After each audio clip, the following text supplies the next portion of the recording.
Well, I just thought I'd take a break while I could, um, and I sort of thought about this whole thing about workshops and workshop projects, and I just thought I would uh, make a video about how I approach things like this, like planning a workshop or organising a workshop space or choosing equipment.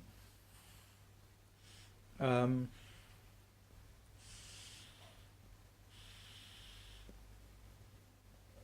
I suppose I sort of go through a process of thinking about what it is I want to make,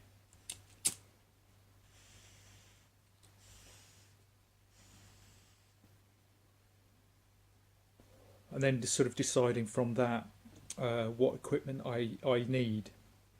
And often that starts with the equipment that I would like or the equipment that I want, and then you have to kind of break it down and actually stand back from it and think about it and think, well, that's quite an expensive tool. Do I actually need that? Have I got another tool that I could adapt or use in a different way?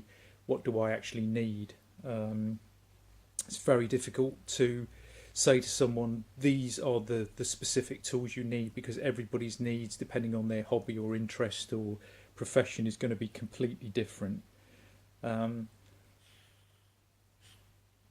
but that in itself is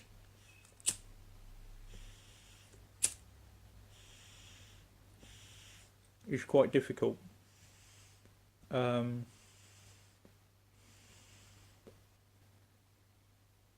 there are certain pieces of equipment that I would need regardless of what I was doing.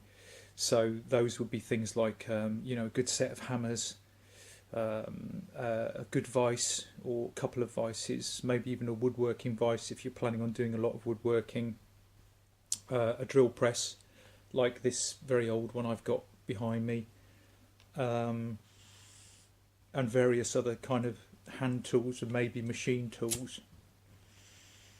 And after that, depending on whether you were kind of looking at engineering, you might want things like a lathe or a milling machine or a combination of the two. Probably a very good quality bench grinder or belt grinder, and then maybe some sort of polishing devices or a bench grinder that could double up as a polishing machine, or even a drill press with the appropriate mops and attachments can be used in that way. Um, and I think a lot of the time, these things, when you're sitting down and you're planning your workshop or your workshop space, there might be specific things that you need for your particular hobby. Um,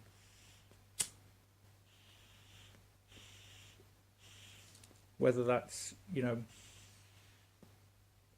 model engineering, uh, knife making, pipe making, whatever it may be. So it's amazing, I think, when you research subjects and you have got the internet these days and you can see how people make things. And I saw a guy a few years ago who made a really nice Scandi knife. I mean, he bought the blade, but he did all the handle, and he just had a sort of Black and Decker workmate and a couple of files and a very very basic little pillar drill, hobby drill, and made an amazing job.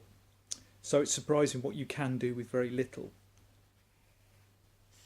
Obviously, if you're going to start to do things and you're looking to do things more commercially,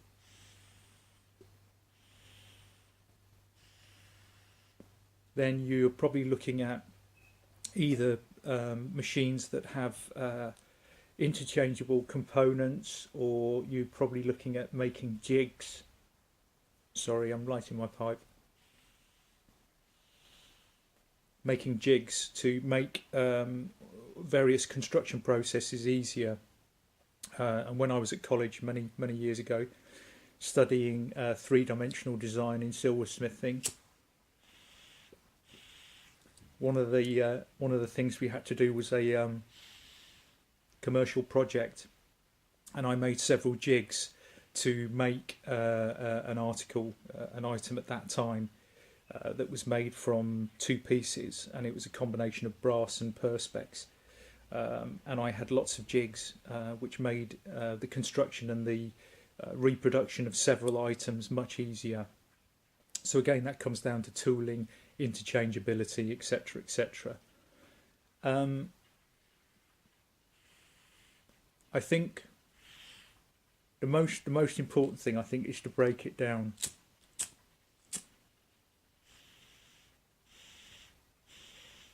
And you know, you can do a list. You can do a list of a particular tool, and then put the pros and the cons for having that tool, the advantages, the disadvantages, etc. And then actually work out, is it cost effective? You know, do I need that piece of equipment? How much am I going to use it?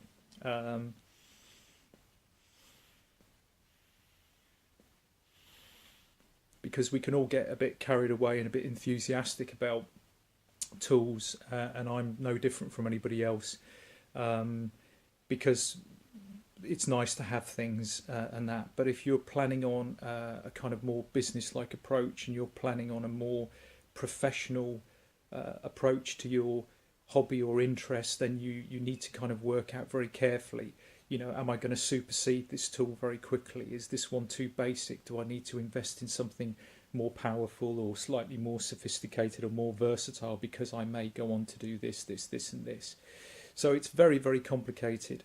And I think when I come to build the new workshop, I will do a complete series of videos about what I'm doing there, and my methodology and my approach to tooling and equipment, in the hope that it might help some people, or might, you know, make it easier for people who are planning this.